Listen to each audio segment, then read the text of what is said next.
ไปที่พิธีประดับเหรียญการระลึก70 ปีวันสั่งตั้งพรรคประชาชนปฏิบัติลาวให้อดีตการนำและพนักงานรัฐกรกระทรวงเทคโนโลยีและการสื่อสารเพื่อเป็นการสรรเสริญคุณงามความดี ผลงาน วีรกรรม เกียรติคุณ ของสมาชิกพรรคและพนักงาน ทั่วองค์คณะพรรคกระทรวงเทคโนโลยีและการสื่อสาร ในภารกิจปกปักรักษาและสร้างสรรค์พัฒนาประเทศชาติตลอดระยะผ่านมา ดังนั้นในวันที่23เมษายน2025กระทรวงเทคโนโลยีและการสื่อสาร ได้จัดพิธีประดับเหรียญการระลึก70 ปี วันสั่งตั้งพรรคประชาชนปฏิวัติลาว ให้อดีตการนำและพนักงานรัฐกรโดยเป็นเกียรติเข้าร่วมของสหายโบเวียงคำวงศ์ดารากรรมการศูนย์กลางพรรคเลขาคณะบริหารงานพรรครัฐมนตรีกระทรวงเทคโนโลยีและการสื่อสารมีคณะประจำพรรครองรัฐมนตรีคณะพรรคกระทรวงอดีตการนำพรรครัฐอาวุโสบำนาญคณะหน่วยพรรคหักฐานคณะพรรคหักฐานพร้อมด้วยสมาชิกพรรคและพนักงานลักแรงเข้าร่วมสหายโบเวียงคำวงศ์ดาราได้กล่าวคำสดุดีต่อพิธีประดับเหรียญการระลึก70 ปีของพรรคว่าการจะตั้งประดับเหรียญการระลึกครั้งนี้เป็นการแสดงให้เห็นถึงความรู้บุญคุณอย่างสุดซึ้งเป็นการจารึกและจดจำผลงานอันใหญ่หลวงของบรรดาสหาย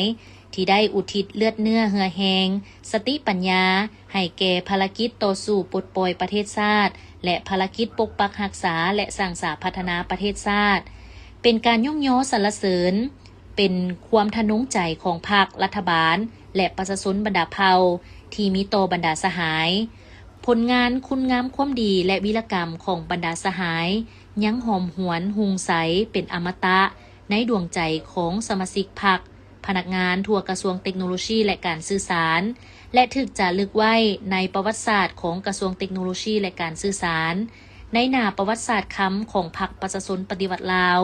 และในประวัติศาสตร์ของชาติลาวตลอดไปพวกเขาเป็นหุ่นสืบทอดจะหำเฮียนเอาแบบอย่างคุณงามความดีคุณสมบัติศีลธรรมปฏิบัติผลงานและวีรกรรมอันโดดเด่นน้ำใจรักชาติความกล้าแก่นเด็ดเดียวเหนียวแน่นบ่ยอมจำนน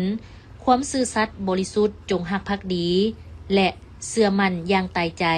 ต่อการนำพาของพรรคประชาชนปฏิวัติลาวของบรรดาสหายไว้เป็นทวนไฟชีวิตและแวนแยงแห่งเส้นทางก้าวสู่จุดหมายสังคมนิยมจะสืบต่อปกปักรักษาและเสริมขยายมูลเสื้ออันดีงามตลอดไปจะยึดมั่นอุดมการณ์รักษาธาตุแท้ลักษณะสนสั้นของพรรคสร้างความสามัคคีเป็นปึกแผ่นอยู่ภายในพรรคให้มีความปลอดใสเข้มแข็งและนักแน่นจะตั้งปฏิบัติแนวทางนโยบายของพรรคให้บรรลุตามจุดหมายที่พรรคได้กำหนดไว้จากนั้นในพิธีก็ได้ผ่านข้อตกลงว่าด้วยการประดับเหรียญการระลึก70 ปีวันสั่งตั้งพรรคประชาชนปฏิวัติลาวในนี้ประดับเหรียญการระลึกให้สหายโบเวียงคำวงศ์ดารากรรมการศูนย์กลางพรรคเลขาคณะพรรครัฐมนตรีกระทรวงเทคโนโลยีและการสื่อสารพร้อมนี้ก็ได้มอบเหรียญการระลึก70 ปีให้บรรดาสหายอดีตการนำพรรครัฐกระทรวง4สหายบรรดาสมาชิกพรรคประจำการและบำนาญขององค์คณะพรรคกระทรวง6สหายให้อดีตการนำพรรครัฐกระทรวงที่เฮ็ดหน้าที่เวียกงานจัดตั้งก่อสร้างพรรคพนักงาน4สหายและพนักงานรัฐกรที่เฮ็ดหน้าที่เวียกงานจัดตั้งก่อสร้างพรรคพนักงานที่ยังประจำการ24สหายเป็นเกียรติมอบของสหายโบเวียงคำวงศ์ดารากรรมการศูนย์กลางพรรคเลขาคณะพรรครัฐมนตรีกระทรวงเทคโนโลยีและการสื่อสาร